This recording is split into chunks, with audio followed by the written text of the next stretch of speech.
visual preservation of traditional tattooing. More of helping the batok bearer para makakuha sila ng batok. Tsaka, parang sustainable na rin na sustain yung sustainable culture. Din na makalesen ng time. Makalesen din ng time.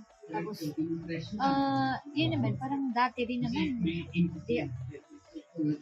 gumagamit din naman sila ng way para parang natural process of numbing. Ayun din. So, hindi talaga siya pwede drinking na alcohol, parang gano'n. Hindi naman talaga siya pwedeng traditional talaga. Like, kailangan mong i-bear yung pain na yung kahit hindi kaya ng katawan. Kasi noon naman din, parang yung full piece, it will take more days. Pag ayaw na ng tao, they will rest.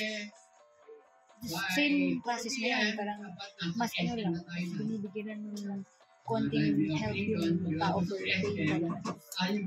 And hindi naman ibig sabihin na pag mababa yung pain tolerance mo, hindi ka deserving na dala ng traditional tattooing kasi yung intention mo of wearing it is the most important. Parang, lang din, in relation to anong tawag doon? In relation sa symbolism ng traditional tattoo when it comes to men kasi mga warrior lang pwede magdala nun when it comes to men.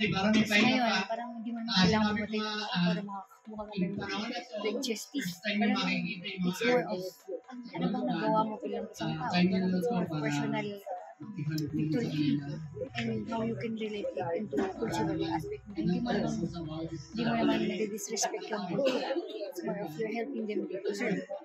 Kasi ang way of preservation din naman through hindi lang sa artists and through people na kumuha ng so yeah.